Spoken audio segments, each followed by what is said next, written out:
Robservations with Robert, Meyer, Burnett.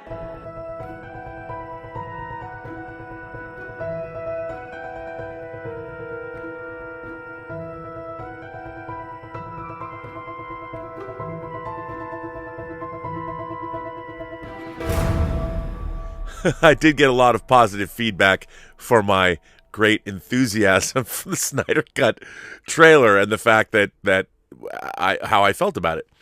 And there was an interesting article that I came across that was actually in the Hollywood Reporter yesterday that dealt with an issue that I really hadn't thought of, but I thought it was pretty interesting, and I wanted to share it with you.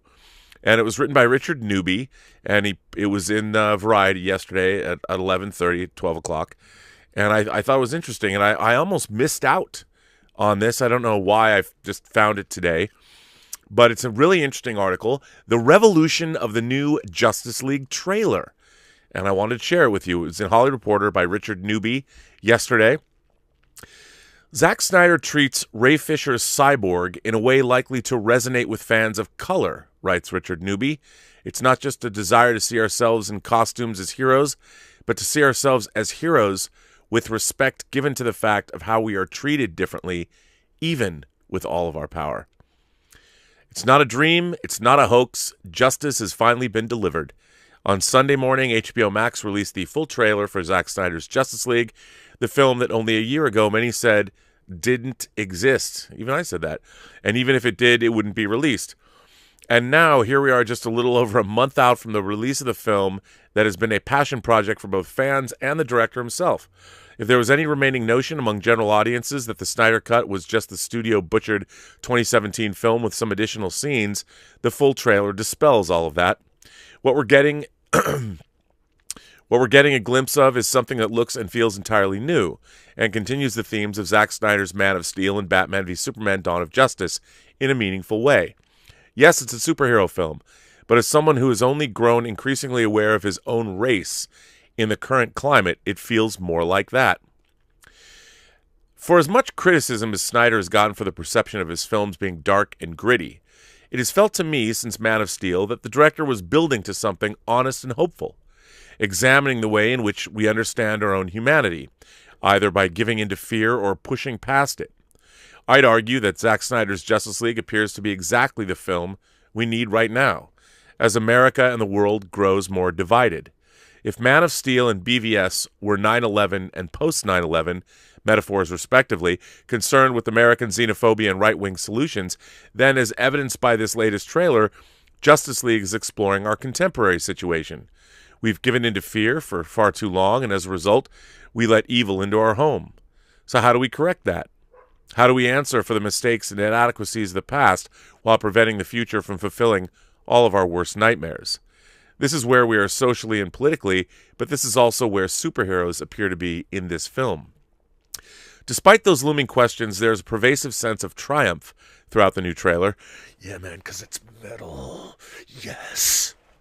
One that accounts for past tragedies following Bruce Wayne's optimistic final monologue from BVS, "We can do better. We will. We have to." Even as the world falls in disarray with the coming of Darkseid and the forces of Apocalypse led by Steppenwolf, there is a sense of grandeur and hope that comes with seeing DC Comics heroes Batman, Wonder Woman, Aquaman, Cyborg, The Flash, and of course Superman join together to become something greater than they could be individually. The trailer, aided by Junkie XL's operatic score, entices audiences with the promise of an epic, one that will both wax poetically about superheroes without our modern world and deliver a visual smorgasbord of action sequences. But action has meaning, and our stories about superheroes cannot exist within a vacuum. For all the anticipation that comes with seeing these heroes team up, it is their individual moments that this trailer focuses on, suggesting some major soul-searching from the film's central characters following the death of Superman. Even with little dialogue exchanged between heroes, there is a subtext in the images on screen found. There is the suggestion of Wonder Woman confronting what her godhood means in the face of new gods, of Batman struggling to regain the honor he lost in a conversation with the Joker, of Superman learning to fly to new heights with the words of Jonathan Kent guiding him, and Cyborg undergoing his own first flight with a match cut between he and Superman, suggesting that of all the characters, Victor Stone may be closest to the ideal of Superman and the idea of what it means to exist as a hero while being simultaneously othered by society. It's that last point that really drives home the importance of this film's release for me, especially as someone who has always aligned Snyder's Superman in part with the black experience in America. To have an actual black character appear to carry that torch forward is not only significant, but potentially revolutionary. Because it's not just a desire to see ourselves in costumes as heroes, but to see ourselves as heroes with respect given to the fact of how we are treated differently, even with all of our power, how our voices take longer to be heard, and how our flight is a greater struggle because we're always starting on lower ground. And it's not just Cyborg's journey in these films that holds the promise of illuminating how we see ourselves. The members of the Justice League each taken on a greater significance in regards to our current conversations surrounding inclusivity. The vast majority of fans of Snyder's DC films that I've encountered on social media and had genuine conversations with are not straight white males.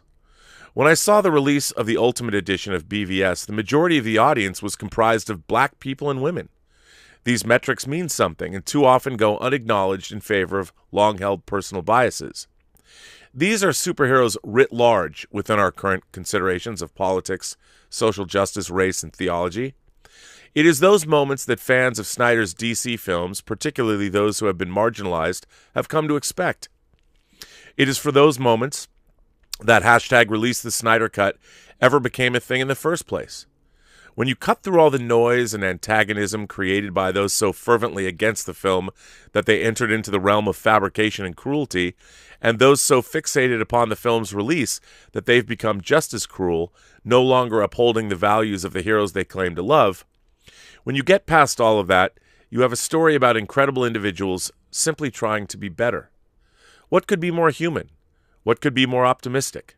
I'll be the first to admit that I've been disturbed by both vicious personal attacks on the filmmaker from bloggers and the cult-like behavior from fans who have turned to harassment again and again. In the face of all that, the release of this film feels like an opportunity to take a step back, remember why we love these characters, and understand that though we may not all love them in the same way, that's okay. There's value in that. There's value in the perspective that Snyder is offering with these characters. And there's value in listening to people whose considerations on these films don't come from the loudest and most traditional voices of comic book fandom. This doesn't feel like just another superhero movie, and that's because it isn't. It's a journey, one that many have followed both on screen and behind the scenes, and have seen themselves in.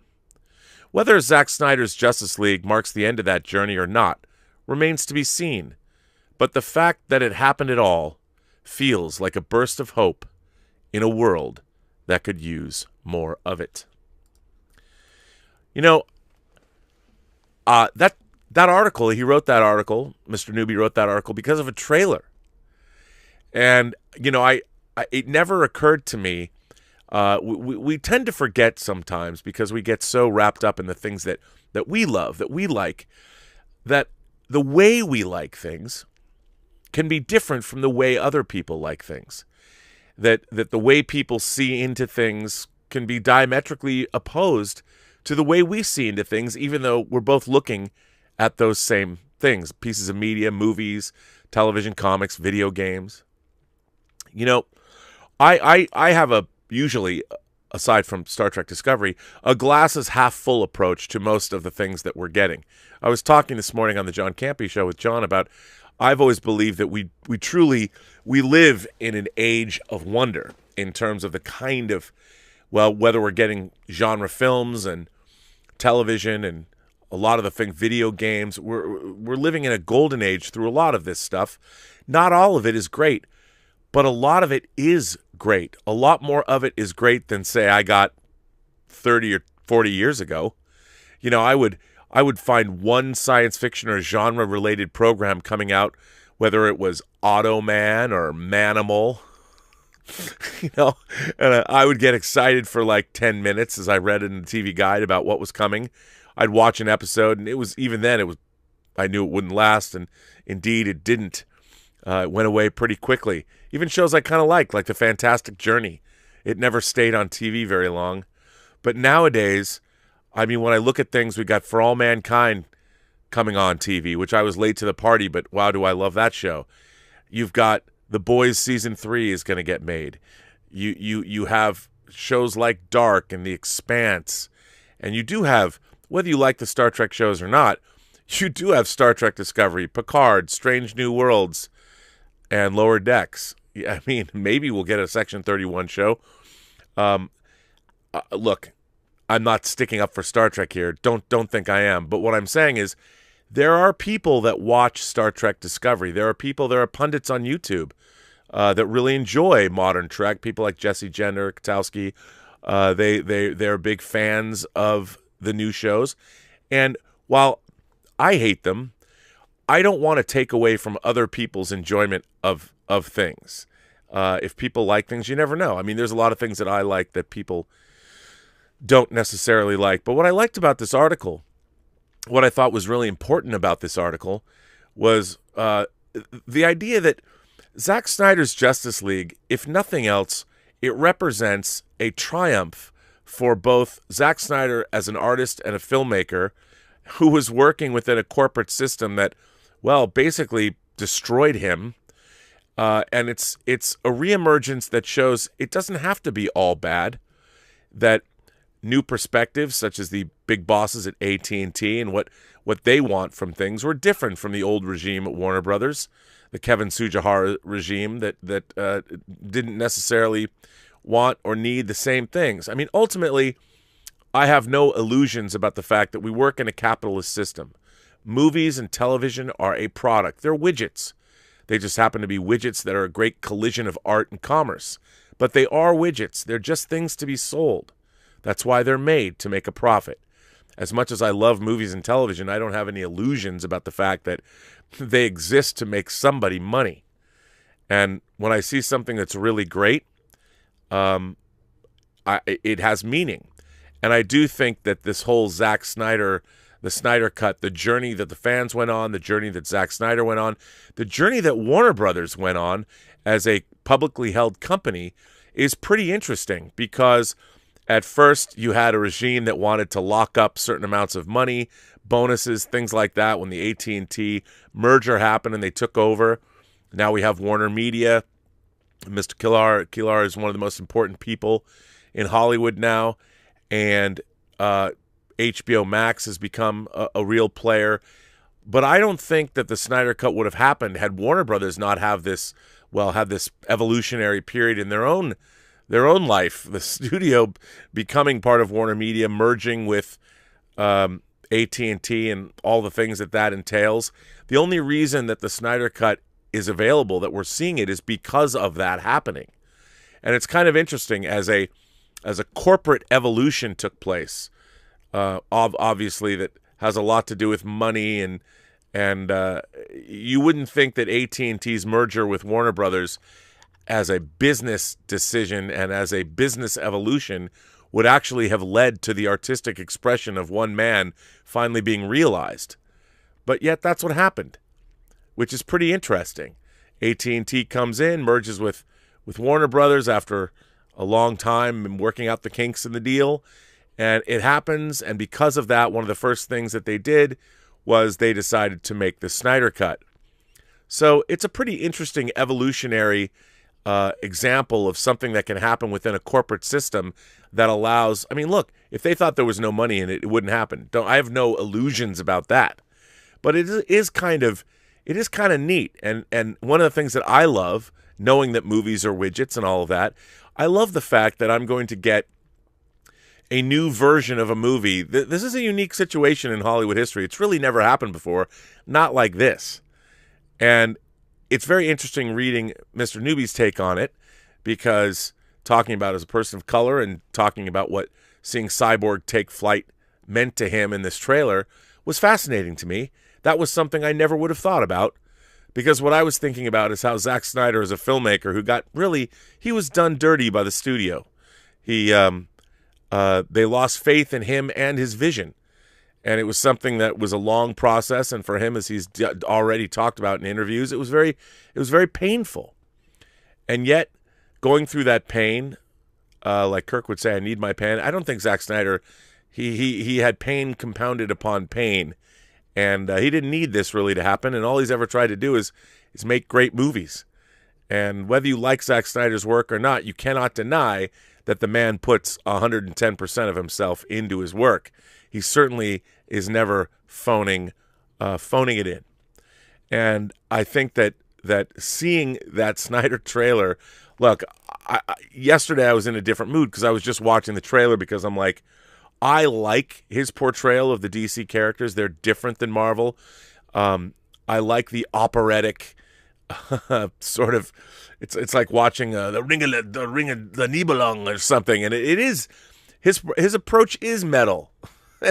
And I like that. I mean, somebody put it to me, I read today, I don't know who said it, maybe it was in a letter that I'm going to read, I don't remember, that Marvel is pop. Marvel is the pop song, the pop version of superhero movies. And I think that's probably true. There's great pop songs. I love pop music. But the DC universe, especially Zack Snyder's portrayal of the DC universe, and Christopher Nolan's to a certain extent, it's fucking rock and roll, man. And they're two different kinds of things, and they can exist together and yet apart. So, I mean, and that's what it made me think of. This Molly Hatchet album cover, which was a staple of my youth. I think every kid maybe had this. I don't know. But you'd always see it at the drugstore because I had a local drugstore that had a little bit of vinyl that they would sell. That record always seemed to be there, and people always put that album cover. It was either like that or a Zeppelin cover up front so you could see it, just because it was so badass. But I think that at the end of the day, if we needed proof, again, Zack Snyder's work might not be your thing, but the fact that he was able to go back and realize his vision, which is also, remember, not just his vision for Justice League, but it really was the continuation of something begun in Man of Steel and continued in Batman v Superman: Dawn of Justice. And now we're going to see the realization of that trilogy. The original Justice League that came out, it felt like it was not that. And I think if nothing else, it's going to be very interesting to sit down, whether I love the Snyder Cut or think it was okay. I mean, I don't have any illusions about it. It's not like it's not going to walk across water or turn water into wine. It's just a movie. It's 4 hours long, and it's got some of my favorite fictional characters in it since I was a kid. And I look at it this way. It can only be better than the version of Justice League that I've already received. So I do think, in a way, that it's pretty exciting. It's pretty exciting on a number of levels. On a corporate level, on a commercial level, on an artistic level, and as a fan, I'm happy that we're getting it. And if you ever doubted that with all the crazy wackiness in the world, that you'd have a confluence of fans, a studio, a filmmaker coming together, a new streaming service coming together to make something like the Snyder Cut happen, if you ever doubt the world that there's still pretty cool things in it happening all the time, I think the Snyder Cut, the realization of this, it finally gets us to a place where we can say, hey, you know what? Sometimes you don't have to be cynical about our ridiculous society and corporations, and sometimes things happen within that structure that are pretty cool. And I think the Snyder Cut, if nothing else, you might not like it, you might like it, but it's pretty neat that all of these disparate elements came together and made it happen.